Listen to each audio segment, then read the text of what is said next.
Bonjour Frédéric, Bonjour Cyril. bonjour Franck. Salut Cyril. Le sujet d'aujourd'hui, toujours dans la thématique carrière, ça va être de parler des particularités de rechercher un job sur un marché qui n'est pas le nôtre. Alors, moi, la première question que j'ai envie de vous poser, c'est quoi un marché qui n'est pas le nôtre? Comment vous le définissez? Eh bien, je vais prendre la main, allez. Il y a souvent en business et dans la recherche d'emploi, c'est pareil, deux manières de voir les choses en général. Un marché peut être défini soit par produit, donc en recherche d'emploi, ça va être par type de business et de fonction, ou par géographie. Donc là, on parle d'un marché qui n'est pas le nôtre en termes de géographie. Ce que certains vont résumer à postuler à l'étranger, tout simplement. On peut rajouter le fait que cela veut dire postuler dans un marché dans lequel on n'a jamais travaillé physiquement.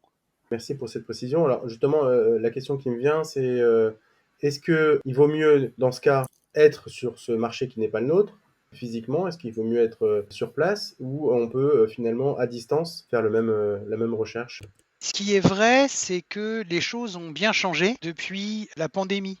Par le passé, on aurait souvent eu tendance à dire qu'il était difficile de rechercher sans être présent physiquement, ne serait-ce que pour pouvoir faire des entretiens réseau, pour pouvoir se rendre rapidement à des entretiens de recrutement.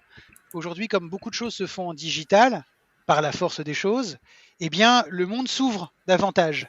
Et à moins d'avoir des différences majeures dû au décalage horaire, il est physiquement pas si compliqué que ça de faire un entretien avec quelqu'un qui est basé dans un autre pays. Et culturellement, maintenant, après plusieurs mois de confinement et autres interdictions de se déplacer, de toute façon, chercher à Lyon quand on est basé à Paris a les mêmes contraintes que chercher à Genève ou à Zurich ou Varsovie quand on est basé à Paris. J'aurais tendance à dire qu'il y a moins aujourd'hui de différence entre le fait de chercher depuis chez soi sur un autre marché. Frédéric, qu'est-ce que tu en penses, toi? Alors je partage cet avis et ça fait aussi quelques années, c'est peut-être un sujet qu'on pourrait reprendre un peu plus tard. Il y a de nombreux cabinets de recrutement, par exemple, qui exercent depuis Londres, c'est quelque chose d'assez connu, pour recruter plus ou moins sur toute l'Europe. Je suppose que le point de départ était tout simplement que parlant anglais, ils pouvaient éventuellement proposer d'adresser pratiquement tous les pays et que donc il y a eu vraiment un cœur d'activité enfin, en Angleterre, de cabinets qui recrutent pour toute l'Europe. Donc clairement, des gens qui sont pas dans le pays et qui recrutent pour un pays où éventuellement eux-mêmes ne sont pas.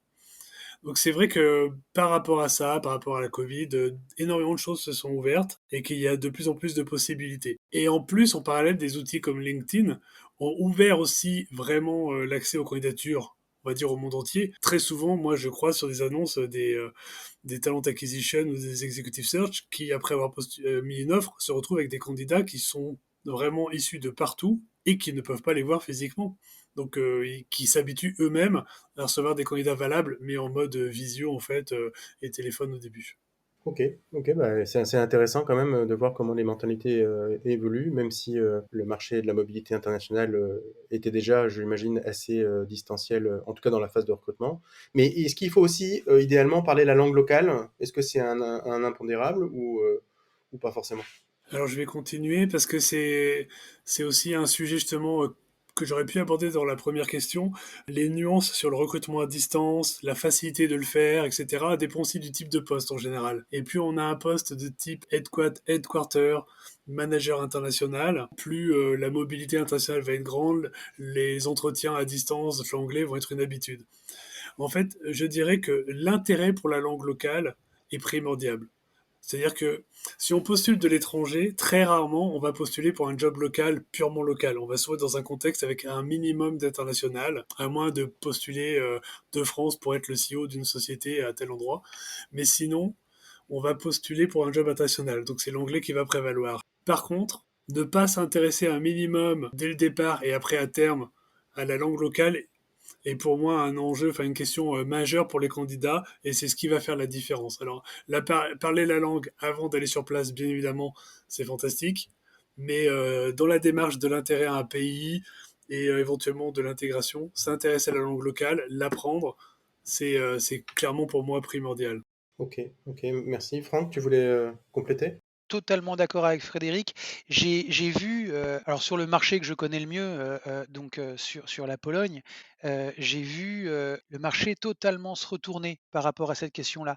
Lorsque je suis arrivé en Pologne en 2004, il n'était pas du tout nécessaire de parler polonais. J'ai connu des étrangers venir, rester, 3, 4, 5, 6 ans en Pologne et ne jamais avoir à travailler, dans la langue locale. En revanche, ça n'est plus du tout valable aujourd'hui. Autant il est possible de ne pas maîtriser la langue avant d'arriver, autant il est impensable que cette langue ne soit pas utilisable par la suite.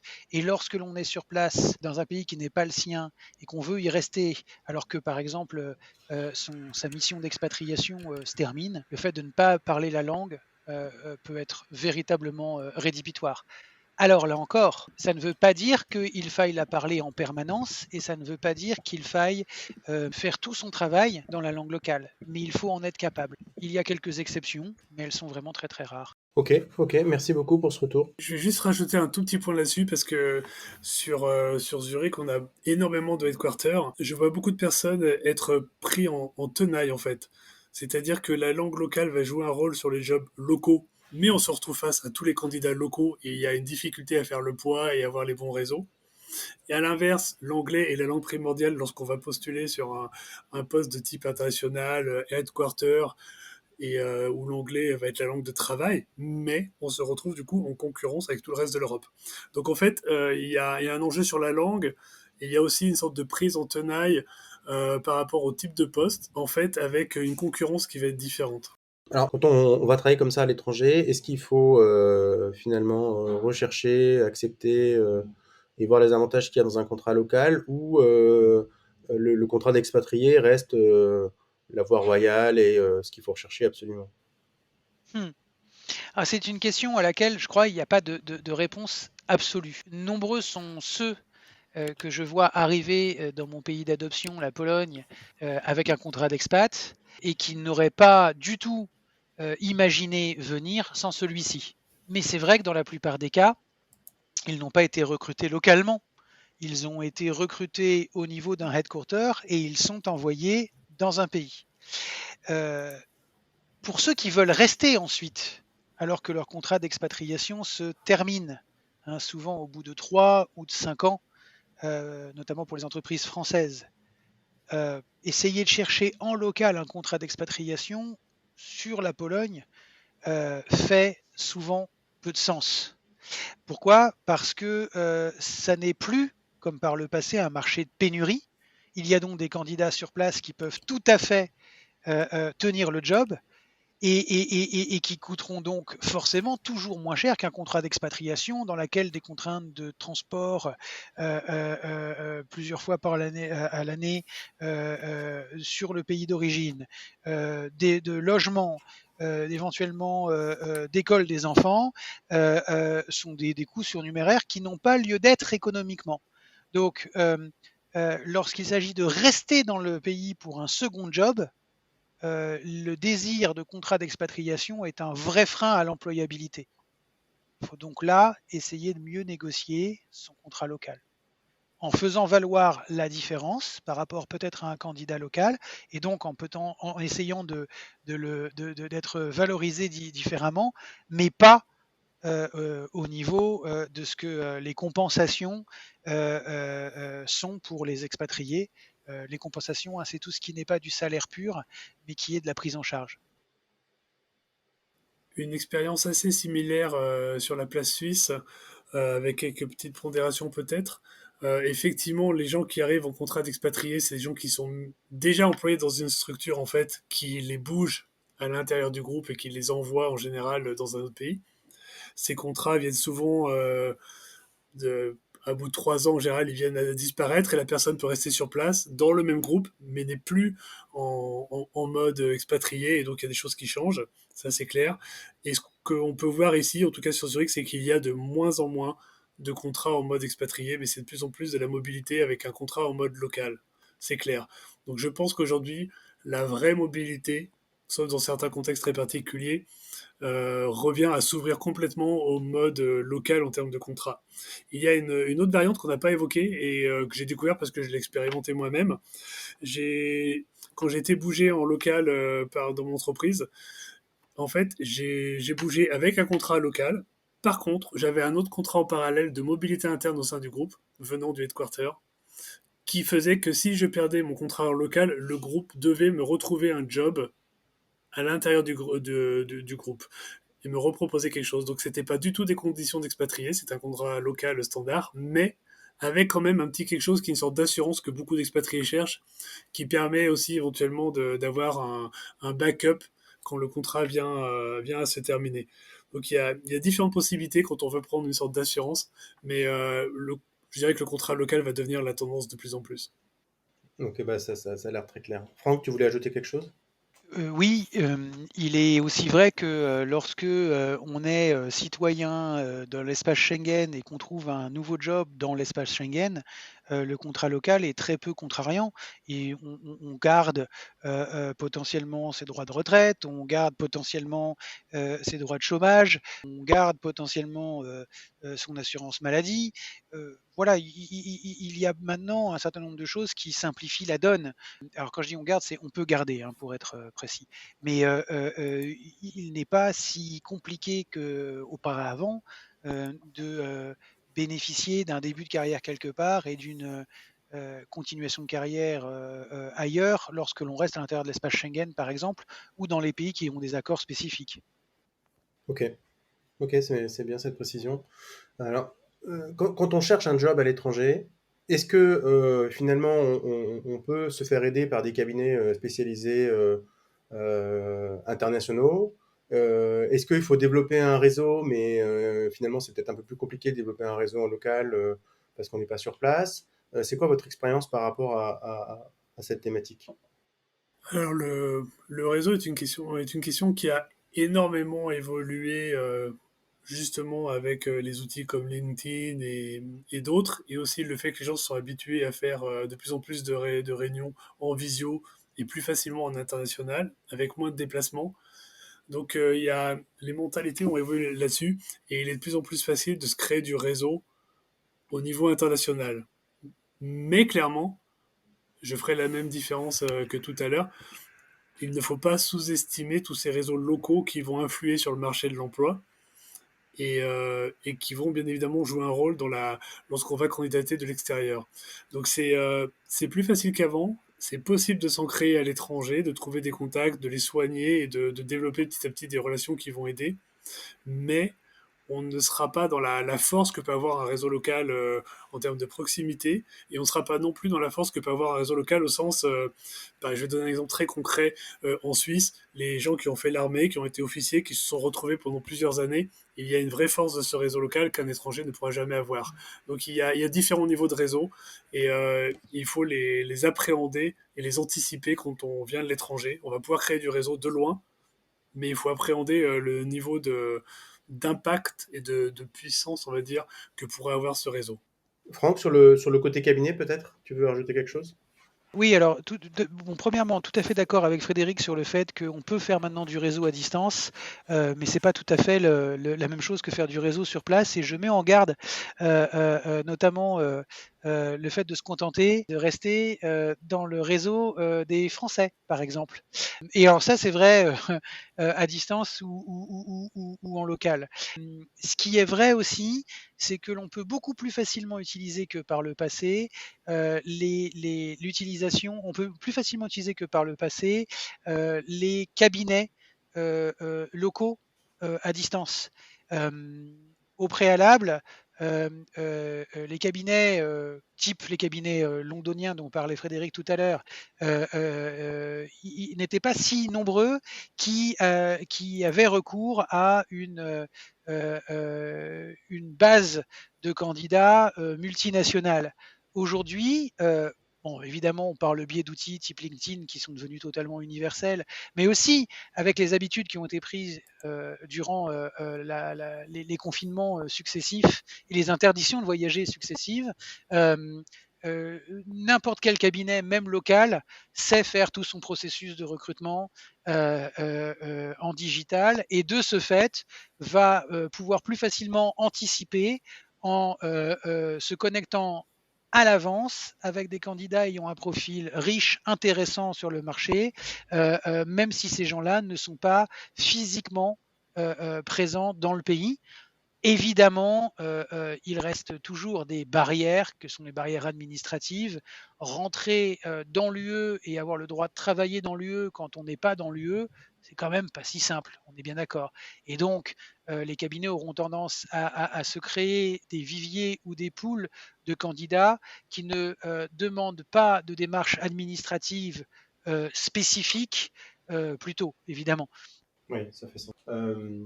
Alors justement, dans le côté local versus international, est-ce qu'il y a des différences à chercher un boulot à l'étranger, dans le sens, est-ce qu'il y a une spécificité culturelle dans la recherche d'emploi ou pas? Est-ce que finalement ça joue sur la concurrence qu'on peut avoir en local quand on cherche un poste, ou finalement aujourd'hui le marché est complètement international pour pas mal de postes, et en fait il n'y a pas vraiment de différence culturelle? En ce qui concerne la Pologne, je ne vois pas de différence extraordinaire dans la façon de recruter et donc dans la façon de réseauter euh, euh, avec les pays d'Europe plus occidentale dans lesquels j'ai travaillé, la France, la Belgique, l'Angleterre. Euh, Peut-être une différence viendrait de la prise de référence. Euh, la prise de référence officielle en Pologne, c'est souvent une prise de référence écrite, c'est souvent une prise de référence très structurée, et donc il faut être prêt à pouvoir proposer des références écrites, structurées, ce qu'un candidat français en général ne fait pas. Il donne deux noms, trois, des numéros de téléphone, des adresses mail, et puis c'est tout. Donc ça peut être une différence. La deuxième aussi, c'est qu'en Pologne, on aime bien être assuré par quelqu'un qui a déjà utilisé un service. C'est comme ça que je trouve mon plombier, ou c'est comme ça que je trouve mon dentiste. Et c'est aussi comme ça que j'ai tendance à parfois vérifier qu'un candidat est un bon candidat. Donc oui, on peut utiliser davantage son réseau en prescription, peut-être, en Pologne qu'en France, et demander à ses collègues, enfin ses connaissances, ses contacts polonais d'être un peu plus actifs dans notre recherche n'est pas aussi compliqué que de le demander à des contacts ou des collègues français, peut-être. Mais ce ne sont quand même pas des différences très très très fortes. Alors, moi, je vois des différences culturelles qui sont assez marrantes, puisque enfin, on a une Ok. sorte de mini-Europe au Et sein de toi, la Frédéric, t'en Suisse. penses quoi? Donc déjà, rien à l'intérieur du pays, des différences culturelles au-delà des différences de langue. Euh, mais oui, moi je vois des différences globalement sur les grandes tendances. Par exemple, la tendance du one-pager pour les CV, qui n'est pas encore à l'ordre du jour en Suisse, à part peut-être sur des métiers très marketing, communication ou des choses comme ça. Le Suisse va garder son côté sérieux, cadré, où tout doit être présent dans le CV. Et donc tout est de manière précise. Donc le CV, s'il doit faire 2 pages ou 3 pages, il fera 2 ou 3 pages. C'est pas grave, le one pager, on s'en fout.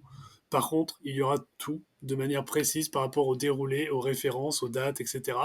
Et s'il y a des trous dans le CV, il faudra les expliquer. Il y a ensuite un autre aspect qui est important et qui est un peu lié aux références qu'évoquait Franck, c'est effectivement sur les références et les dossiers. En Suisse, c'est très simple. Si on dit dossier complet, ça veut dire qu'on doit prévoir un PDF avec une copie de tous les diplômes qu'on a mentionnés dans le CV. Et on doit avoir soit une lettre de référence, soit un certificat de travail pour chacun des postes qu'on a effectués. Bien évidemment, si on vient d'un autre pays, ils ont une indulgence parce que la pratique est différente. Mais voilà, quand on voit dossier complet, on ne sait pas forcément ce que ça veut dire de l'étranger. Et c'est très précis, avec certains documents, certains détails qui vont être vérifiés aussi de la même manière. Donc il y a vraiment des différences là-dessus, effectivement, sur la manière de gérer le CV, d'appréhender le parcours et ses vérifications. Et donc ça peut jouer sur la concurrence locale, le fait d'avoir ces différences culturelles qui ne soient pas comprises, ça peut jouer en faveur de candidats locaux. Euh, Clairement, même dans l'entretien, moi, je me rappelle avoir aidé quelqu'un et qui a saisi sur la manière de répondre aussi les attentes. Elle venait de France. Un Français va être beaucoup plus bavard en entretien, alors que les recruteurs suisses attendaient des réponses courtes, précises et claires, et basta. Et donc il y a vraiment une attitude culturelle dans le CV lui-même, dans la manière de le gérer, et, euh, et dans l'entretien. Et effectivement, si un Français voit un truc ouvert et qu'il y a marqué envoyez votre dossier complet, il ne peut pas, sauf s'il a discuté avec quelqu'un présent dans le pays qui connaît ce marché-là, savoir ce que ça veut dire dossier complet. Et mettre bien ce qu'il faut dedans ou remanier son CV pour qu'il réponde aux attentes d'un recruteur suisse. Il y a tellement de candidats que le recruteur ne prendra pas de temps. Sauf si le CV est vraiment magnifique par rapport au poste, le recruteur ne prendra pas de temps. Donc on sera éliminé d'office juste par rapport à ce problème de formatage ou de remplissage, on va dire. Très clair, très clair. Merci Frédéric. Alors je vois que le temps avance, donc j'ai encore une question et demie à vous poser, donc je me dépêche. On pourrait en parler toute la journée. La période de pandémie dans laquelle on est a changé beaucoup de choses dans les cartes mentales des entreprises et notamment sur le sujet du télétravail. Est-ce qu'on peut envisager aujourd'hui de prendre un poste à l'étranger en télétravail complet ou partiel? Je pense que oui, globalement, dans un premier temps. C'est-à-dire que ces choses-là sont, à mon avis, beaucoup plus ouvertes et beaucoup plus possibles qu'avant, mais plus certainement dans un mode transitoire. Les, les gens, j'ai vu des gens prendre des postes pendant la pandémie et qui ont passé l'équivalent d'une semaine sur place et qui après sont restés chez eux en home office. Du coup, quel que soit le pays où ils étaient basés, l'important c'est qu'il y ait une bonne connexion Wi-Fi et dans un autre mode qui arrive à faire 2 3 jours sur site, pas sur site, ces choses-là sont de plus en plus ouvertes. Par contre, je ne vois pas un employeur et pas un employé forcément non plus faire ça sur du long terme. Donc il y a une ouverture réelle sur ce sujet-là. Le fait de ne pas devoir déménager tout le monde, toute sa famille du jour au lendemain. Clairement, les phases de transition de plusieurs mois, voire d'un an, sont favorisées depuis la pandémie. Franck, tu as une idée par rapport à ça?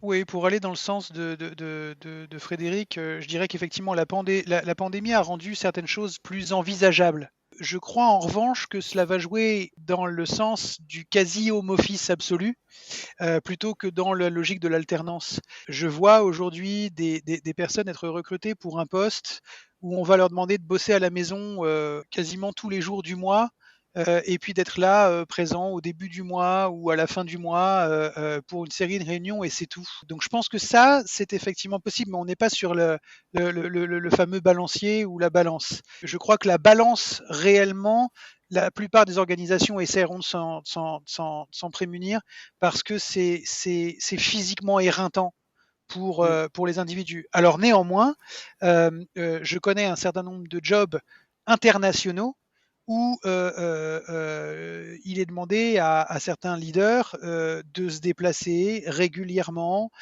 sur plusieurs sites, dans plusieurs pays.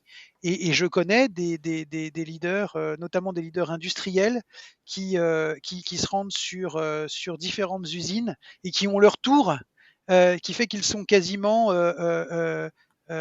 tout le temps retrouvables au même endroit à la même période. Hein, la première semaine, c'est dans tel pays, la deuxième semaine dans tel autre, etc. Mais c'est éreintant. Et puis après, je peux donner un exemple personnel. J'ai pendant de nombreuses années fait la navette entre la Pologne et la France, dans différents formats, et même avant cela entre la France et l'Angleterre, sur la base d'une semaine et puis une autre, sur la base de 15 jours et puis une autre, ou sur la base de retours pour des longs week-ends ou des choses comme ça.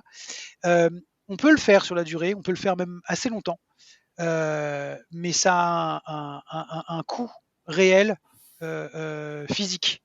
Et je crois qu'on peut, on peut peut-être pas le faire à n'importe quels âges. Et surtout, je crois qu'on n'a pas le droit de le faire en ignorant les conséquences que cela a physiquement. Et je parle même pas après des équilibres personnels et du work-life balance et des rapports à la famille et aux amis. Mais les déplacements sur la base d'une semaine d'un côté, une semaine de l'autre, ça n'est franchement pas anodin pour le corps. Je crois que le message est clair. Et effectivement, on voit que beaucoup de choses ont aussi évolué avec la pandémie, avec des gens qui voyageaient beaucoup, qui ont décidé de moins voyager même après. Et donc, je pense qu'il y a un rééquilibrage qui va se faire, c'est intéressant. Et surtout des ouvertures sur des postes qui n'auraient pas été ouverts comme ça et qui pourraient être ouverts à des personnes à l'international. Ma dernière question, ça serait, selon vous, une expérience d'expatrié ou une expérience de travail à l'international? Pour vous, dans une carrière, c'est quelque chose qui est important, c'est un passage obligé ou c'est un nice to have? Clairement, à un certain niveau de management aujourd'hui, il est très étrange de ne pas avoir travaillé dans un environnement international et d'avoir couvert et géré des équipes dans plusieurs pays. Et il est encore plus étrange de ne pas avoir fait des séjours dans un ou deux pays. Je ne parle pas des gens qui ont une carrière vraiment expatriée, où on passe 3 ans dans un pays, 5 ans dans l'autre, etc. Et le groupe nous bouge pendant 10-15 ans comme ça facilement.